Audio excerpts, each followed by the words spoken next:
我们再来看一下这一位，这一位也是我佩服的不得了。他是一个盖房子的人。那么，盖房子为什么会让我佩服的不得了呢？因为他跟我们谈的一个影片叫做 "Creative Houses from Reclaimed Stuff"， 就是从捡回来的垃圾去变成的一个房子。那捡垃圾去做房子，在我们街上啊、旁边啊、这个路边啊，我们也常常看到一些违章建筑比较经济不够的人，他会捡一些板子啊、什么东西去搭一搭，搭成一个他可以坐下来的地方。很多人在做，那我佩服他什么呢？不只是我佩服他，《纽约时报》跟着他去拍了很多很多他的照片。等一下，各位可以看到很多《纽约时报》拍他的照片。这位先生呢，他值得我们佩服的地方是他去做了一些不可能的事情。这是他盖的房子。这个房子根据他的说法，70%到80%都是垃圾堆里捡回来的。垃圾堆里捡回来的房子搭起来，搭得像一个新房子一样，就很不容易。所以各位再看一下，这是他的房子。他不是去垃圾堆捡一些材料来凑，他说这个是在垃圾堆捡到的一个，他就把它斗在这里。这个窗是一个人家拆掉的房子不要的，他把它捡起来变成他的这个房子。所以他的每一个元素都是从垃圾堆里捡来，然后他去组合变成一个他认为可以用的房子。好，不止这样，他为谁盖房子？他的房子不是盖来卖，他把他的房子呢专门盖来让谁住呢？让单亲的父母，让穷的艺术家，让一些失望的人，就是他觉得他自己是一个没有能力的人，他带着他们一起盖房子。他说：“你来，我跟你一起盖一个房子，盖给你住的房子。”所以他的目的是说，他透过从一个大家都认为没用的东西，从垃圾堆里面捡起来，我还盖一个房子让你住，所以你的信心就回来了。他的纽约时报说，他最大的成就是能够让这些真正住进去这个房子的人，他看到垃圾可以变成有价值的东西，所以他本人绝对不会是一个垃圾。所以在社会上面，他觉得他没有成就，他觉得他是一个没有用的人。他带着他盖完这个房子以后，那个人就是因为这个实习、这个练习，他就可以看到垃圾变成价值。这个才是他最想要让大家知道的一个过程。我们再来看看他盖了什么。他住在德州，他说他去垃圾堆里面捡了很多这种大家喝过的红酒、白酒的瓶塞，他把它跟这个水泥混在一起，加上一些染色，他就把它变成一个地板。这个地板他说踩起来是软的，很舒服，所以这个是他设计出来的地板。等一下他的演讲他会跟我们解释，他说多数的人想到地板就是想到地板，因为我们的脑常常被绑架，想到地板一定是想贴木头、贴瓷砖、贴石头，可是不会去想到说地板贴丢在垃圾堆里面的瓶塞。他用这个方法来做一个地板，他觉得走起来很舒服。这个是他拿着酒瓶的下面，他锯掉，他把它拿来当成门的一个像看花玻璃一样的，把它看在上面。这个也是一个捡来的，这个也是一个捡来的，包括这个木头都是捡来的，所以你可以看到这个木头是这样。他特别在演讲里面举出来说，通常如果我们看到一个木头被打成这样子，我们脑袋会告诉我们自己什么呢？坏掉了，所以要换新的。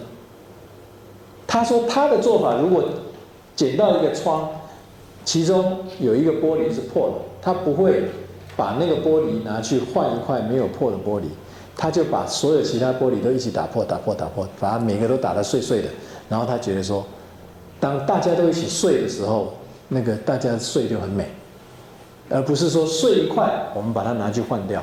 他觉得我们目前所受的训练就是要把一个坏掉的东西赶快换掉，所以才会产生那么多垃圾。他觉得我们如果让一些东西改变一个想法，垃圾它就不是垃圾。这个炉子是一个很早期的炉子，它也是在垃圾堆捡来的。这个是德州的一种树种，它把它拿来以后跟水泥糊在一起，那它就变成它的炉台。当我们想炉台的时候，我们很少去想到木头砍一砍，然后把它跟水泥混在一起，然后变成炉台。它这个炉子很热的时候，它拿来放在上面，它一点都不会把炉子的面弄坏。所以这个就是它的一些奇怪的想法。可是它的奇怪的想法都是有一个逻辑，它的逻辑就是说，为什么我们认为炉台一定是这样？为什么我们认为窗户一定是那样？为什么我们认为浴缸一定是那样？他认为什么东西都可以变成另外一个样。所以这里面这个是他捡来的一些不同形式的木头。他因为这么热心的去做一件大家都认为不可能的事情，他甚至说服了德州的政府，给他一块地。这块地做什么呢？就是告诉所有那德州他住的那个附近的人，要拆房子的话，不要把它拆了以后送到政府的焚化炉去烧掉，或者是掩埋场去埋掉。他说，请他们送到德州政府给他的这块地，然后呢，这块地他发动了很多志工来帮他分类，窗就分到窗的地方，那个木块就分到木，这个就是他们帮他分类的。所以他设计的不只是一个房子，而是一个系统。那个系统呢，就是变成原料一定来自垃圾，然后目的一定是给弱势的人去住，中间的过程就是创意。好，所以他的这个不只是设计了一个特别的房子，他还设计了一个特别的流程，然后让大家都在里头可以有贡献，让大家在贡献的时候觉得我为社会做了一件事情。这里是他设计的一个天花板。你知道这个天花板是什么吗？这个是画框。画框，很多人那个照相片不要了啦，或者是那个旧的那个 poster 不要了就丢掉，他就把那个画框的角胶都把它裁下来，然后变成一个一个角，一个一个拼。他说这个拼起来像不像 Rococo 还是 Baroque 的那种房子？他觉得只要是重复的东西都可以很美，所以他就用这样子的方法去拼出一个天花板。这个垫上也是剪的。他是一位 designer 跟一个盖房子人在 Texas， 在1998年，他跟他的太太这个 Marsha 开始了这个 Finish Commotion， 就是一个火凤凰哈，就是一个这样的一个 project。那是一个 construction company， 他盖房子可以负担得起的房子，从垃圾堆里面捡来的材料。然后他们的任务是希望能够把这个本来拿去掩埋场的一个地方 divert landfill waste， 同时去 create 一个 sustainable housing， 就是一个永续的房子，给 single mothers， 给 artists， 还有 families with low incomes 这样子的一些人。然后 finish Commotion keeps the labor cost low while reclaiming human potential， 就是说他把这个房子的这个成本压得很低，可是，在压得很低的成本的当中，他同时把人的这个可能性都把它拉回来。大家这个 appreciate 这个 program to teach sustainable building skills。To individuals that volunteer， 就是来做志工的人都可以学会说，哦，原来房子是这样做的，或者是 intern on 的这个来实习的一些人。我们来看一下他的影片。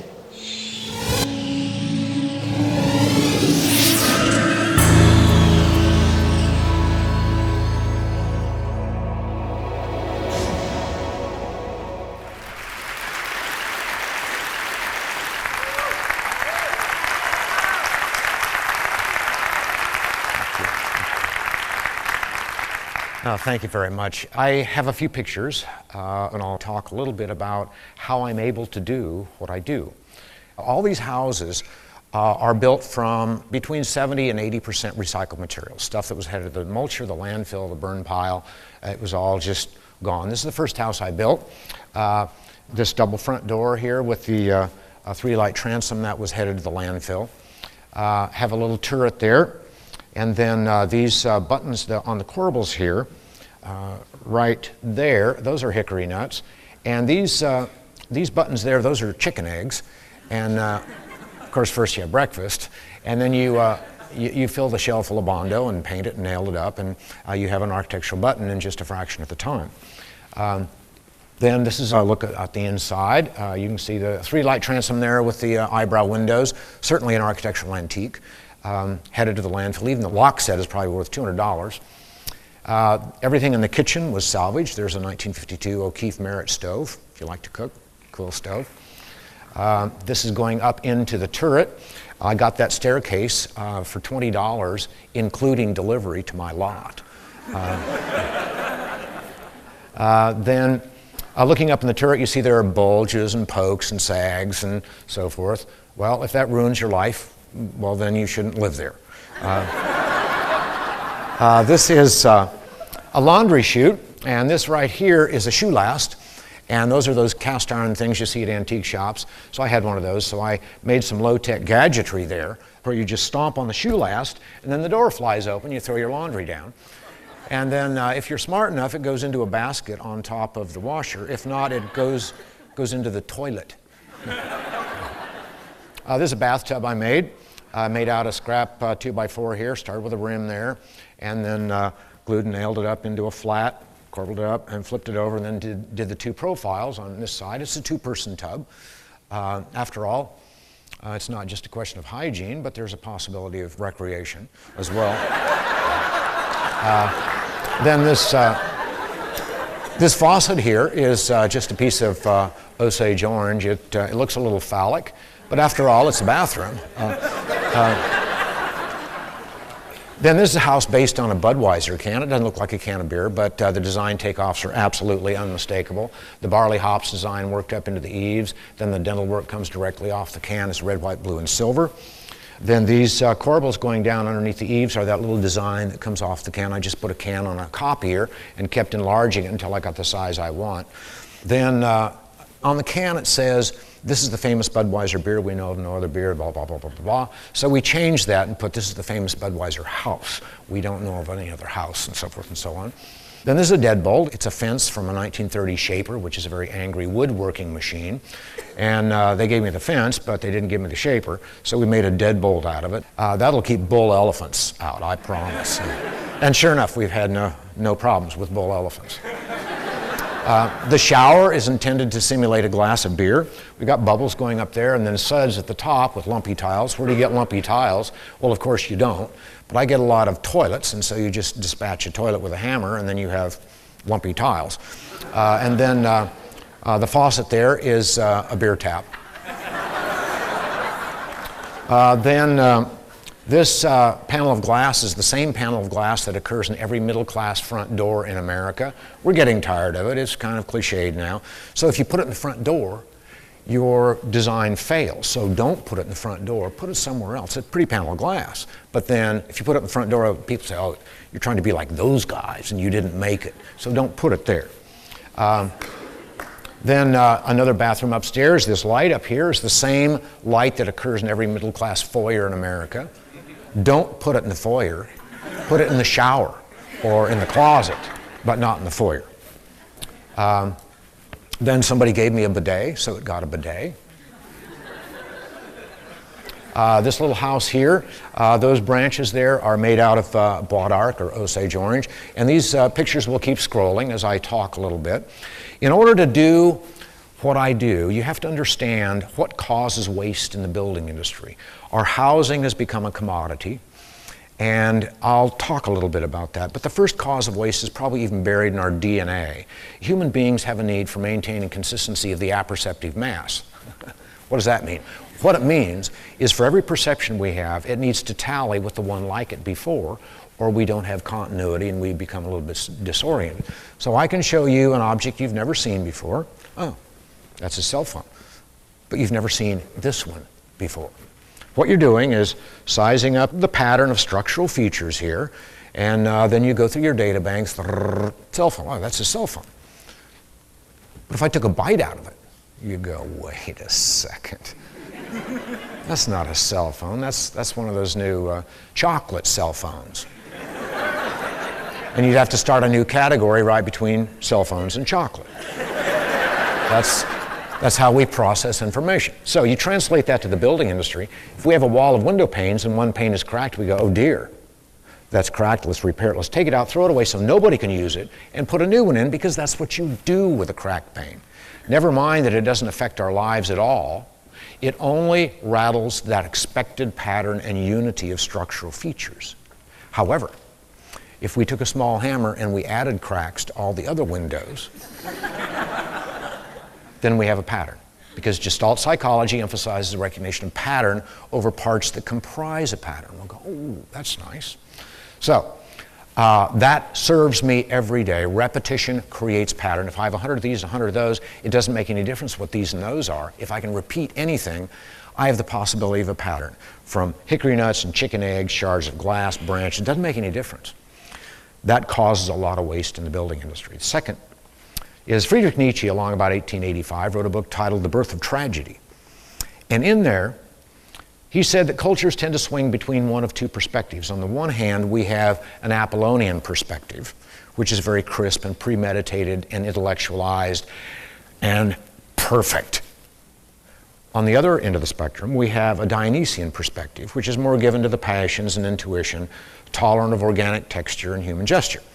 So the way the Apollonian personality takes a picture, or hangs a picture, is they'll get out a transit and a laser level and a micrometer. Okay, honey, 1/1000th of an inch to the left, that's where we want the picture. Right, perfect. Predicated on plumb, level, square, and centered. The Dionysian personality takes the picture and goes,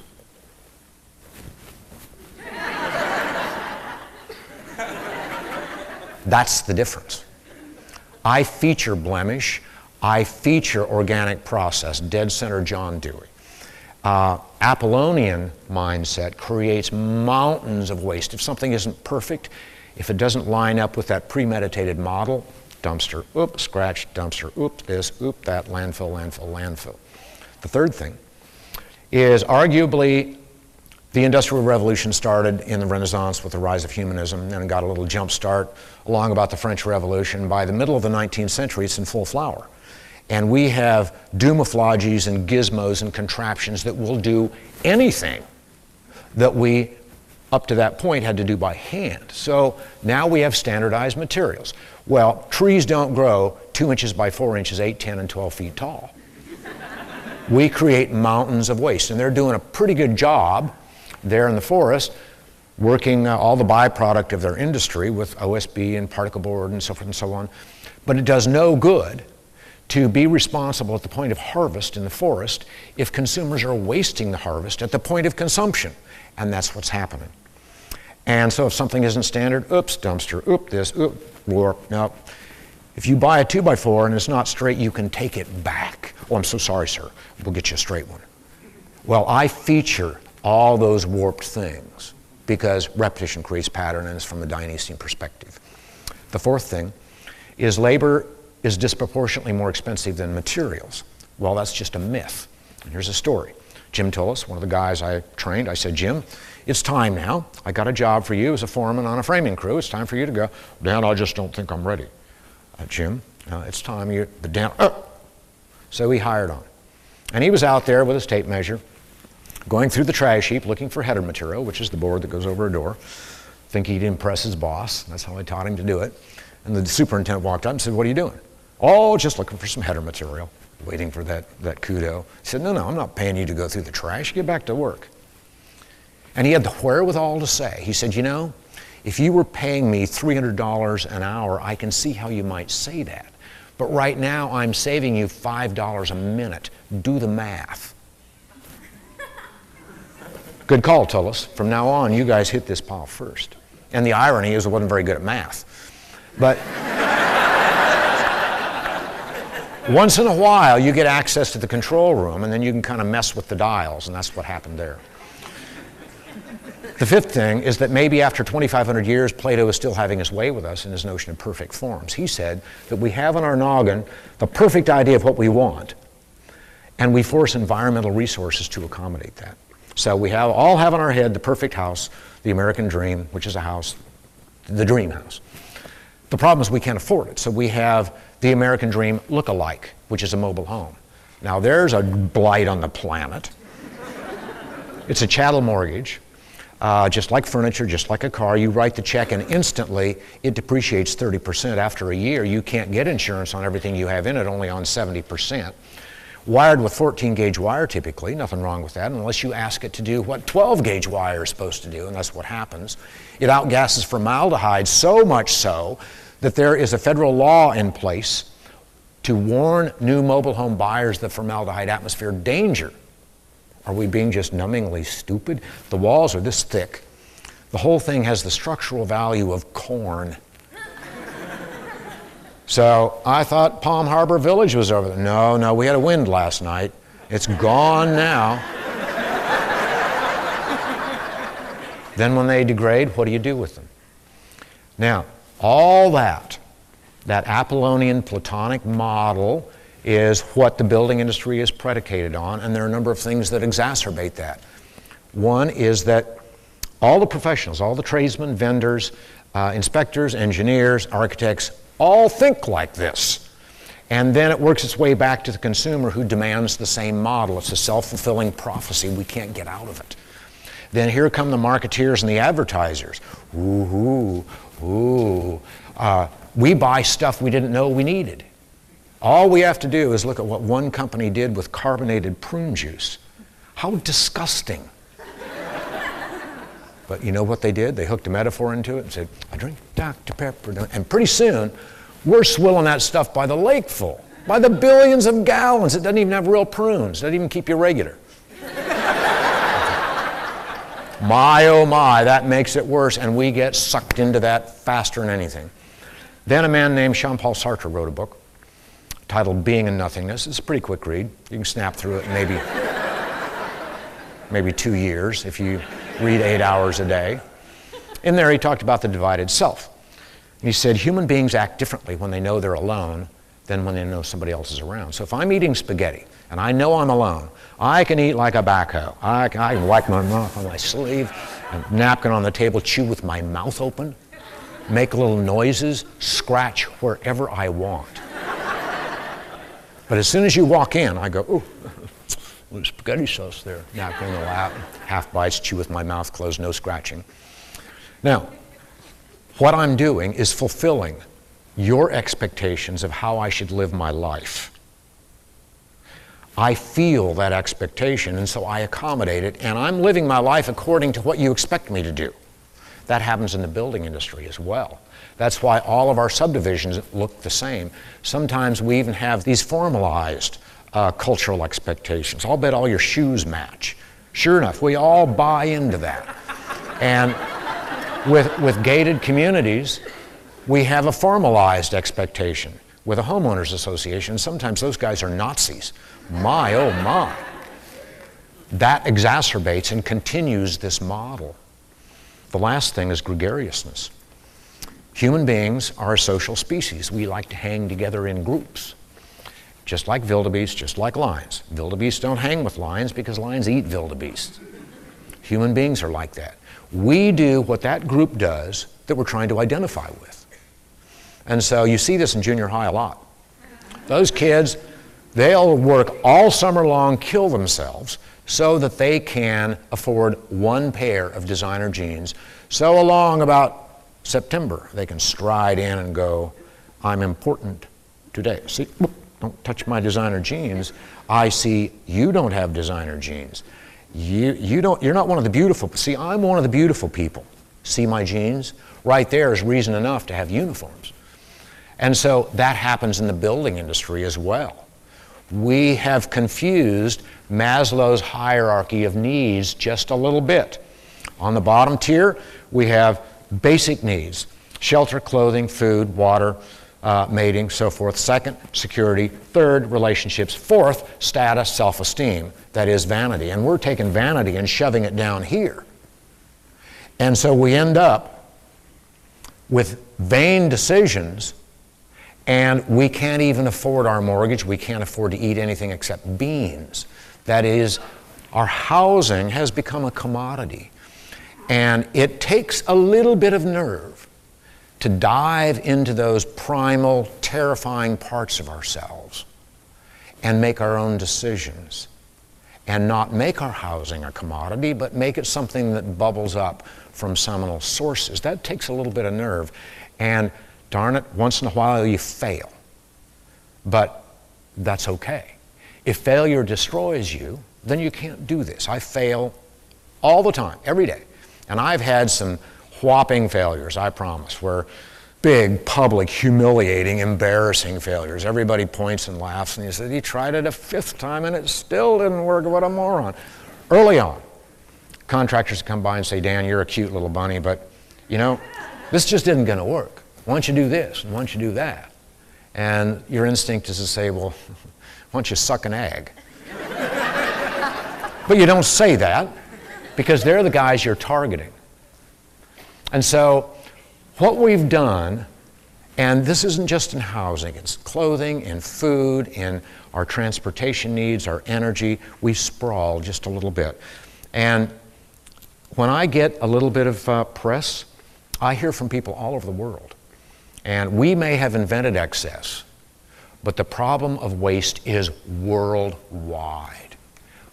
We're in trouble. And I don't wear ammo belts crisscrossing my chest and a red bandana, but we're clearly in trouble.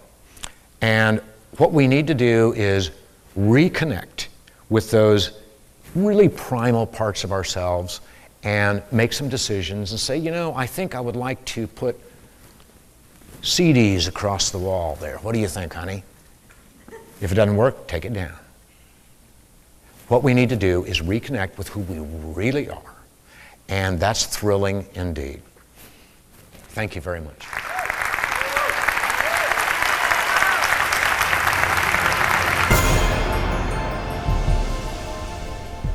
这个影片跟刚刚的影片，我想我们一起思考的时候，大概就可以理解我们今天要谈的一个重点：什么叫做挑战不可能？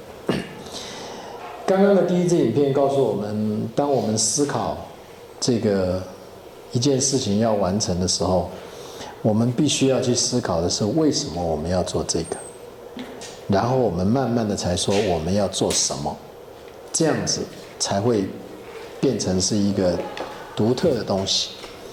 如果我们思考的东西是反过来的，是先说我们要做什么，那就不容易成功。从刚刚的这个例子，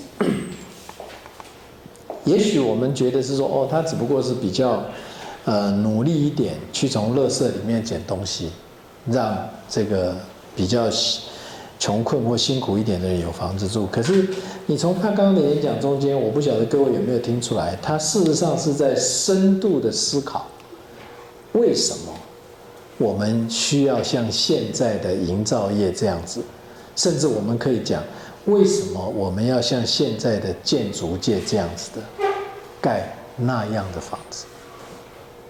他先谈到这个不同的在20世纪的这些著名的作家里头，去分析人性。他从人性的弱点当中去看到整个建筑界的发展是一个人性的弱点。他从人性的弱点去看到建筑为什么会变成是一个商品。那因为变成是一个商品，就有很多时候它会退流行，它就变成需要丢掉，所以它就产生了一大堆的垃圾。他先从为什么它可以捡到这么多垃圾开始去思考如何去转变建筑，所以他的整个思考的过程不只是想要造一个 what， 我要盖一个什么东西来给弱者住，他甚至从为什么开始，为什么建筑界会有这么多的垃圾？所以他真正的理想是想要去改变那个这个建筑界产生这么垃圾的源头，然后从这个源头如果能够改变，整个世界才会改变。这也就是为什么他这样子的做法，《纽约时报》会非常的重视。他说 ，Mr. Phillips 说他的最大的得到的报偿，就是给比较这个没有那么幸运的人一种机会去得到一栋房子，那么看着他们去发展出来一种 sense of 一种感觉，满足的感觉跟自我能够决定前途的感觉 ，in the course 在这个建造他们的过程，这个是《纽约时报》对他的评语。